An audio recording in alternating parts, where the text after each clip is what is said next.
এখন বাংলাদেশের মাঝে কিন্তু তিন্নান হালত চলে এর একখানুল দেখি গিয়ে দে হালিয়া কিন্তু শেখ হাসিনারে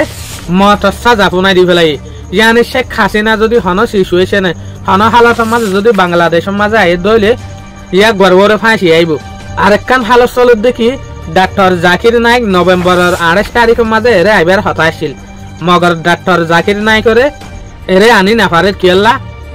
হুকুমতর হুয়া মাতাফেক ডাক্তার জাকির নায়করে বেশা বেশি সিকিউরিটি কল দিয়া পড়িব বেশা বেশি চৌদার কল দিয়া পড়িব জিয়ান ইতারা তো মুশকিল দেখা যারেন হতো সার এরিয়া ইতারা কিল্লাং হতো সারেং হইলে মুন তো গা বুট আছে ইয়ানত জরিয়াং হতো সার এখনতে ডাক্তার মোহাম্মদ ইউনুসে দেশের কন্ট্রোল গড়ের দেশের চলিবার কুচিজ গড়ের মগর মুন তো বুটিবে মাঝে হনে জিতে ফাট্টা সারা এত লাভলিওরে বুট জরিয়া জামিলে হইব বলিওরে ডাক্তার জাকির নায়করে আই বললাম মৌকা দিনা পারিবেন হতো স্যার মগরিয়া লেরে কিছু কিছু স্কলার সকল যেন তারা ইসলামিক মাহের স্পার্ট সকল ইতার কিন্তু আলাদা আলাদা রায় আর ইল্লা গড়াইরে ফুনি ওরে চাই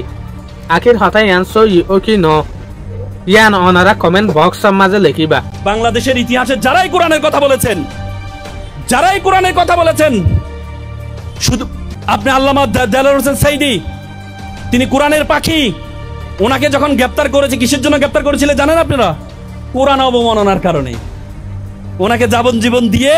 মেডিকেল কিলিং এর মাধ্যমে ওনাকে হত্যা করা হয়েছে কিন্তু আল্লামা সাইদিকে হত্যা করে কোরআনের যে রেভলিউশন সেটা কি বন্ধ করা গিয়েছে প্রত্যেকটা ঘরে একজন সাইদি তৈরি হয়েছে শুধুমাত্র আমাদের দেশে নয় if you look to the background of the history of the world আপনি সক্রেটিসের দিকে তাকান সক্রেটিসকে প্রথমে গ্রেফতার করা হয়েছিল ধর্মীয় অবমাননার কারণে হেমলক বিষ দিয়ে তাকে হত্যা করা হয়েছিল গ্যালিলিওর দিকে তাকান গ্যালিলিওকে ধর্মীয় অবমাননার কারণে গ্যালিলিও একটা থিওরি দিয়েছিলেন বাইবেলে যে থিওরিতে বাইবেলে বলা হয়েছে যে পৃথিবীর চারপাশে নাকি সূর্য প্রদক্ষিণ করে যেহেতু দেখা যায় সূর্য একবার উঠে একবার নামে বাইবেলে বলেছে কারণ বাইবেলের অংশটা তারা তৈরি করেছে গ্যালিলিও প্রথম বলেছেন 1662 সালে তিনি বলেছেন না সূর্যের চারদিকে পৃথিবী প্রদক্ষিণ করে এটা বলার কারণে উনি নাকি ধর্মকে অবমাননা করেছেন এই জন্য ওনাকে গ্রেফতার করেছেন গ্রেফতার করে পরবর্তীতে মেডিকেল কিলিং এর মধ্যে যাবজ্জীবন কারাদণ্ড দিয়ে আল্লামা দেলোয়ার হোসেন সাইদির মতো ওনাকেও জেলে হত্যা করা হয়েছে কিছুদিন আগে 1992 সালে ভ্যাটিকান সিটি যেটা একমাত্র ক্যাথলিক খ্রিস্টানদের একমাত্র রাষ্ট্র পৃথিবীর ছিদ্রায়িত রাষ্ট্র ভ্যাটিকান সিটি সে ভ্যাটিকান সিটির পোপ বলেছে গ্যালিলিওকে যে আমরা হত্যা করেছি এটা আমাদের জন্য ভুল ছিল গ্যালিলিও সত্য ছিল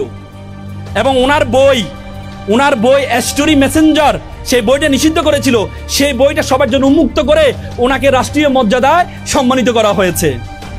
তো সুতরাং পৃথিবীর এই ইতিহাসে যারাই ধর্ম নিয়ে কথা বলবে ইসলাম নিয়ে কথা বলবে তাদেরকে শাস্তিটা দেওয়া হয় এই ভিডিও এবারে আই লম্বা বানাই দিয়ে কেলাইন হইলে ধরো এই ভিডিও এবার মাঝে যে হদিন হঠাৎ ইস্তেমাল হইয়ে যদি আর ওনারা যদি ইস্তেমাল করতাম বলি আর লাগান বেকানুনি হামতো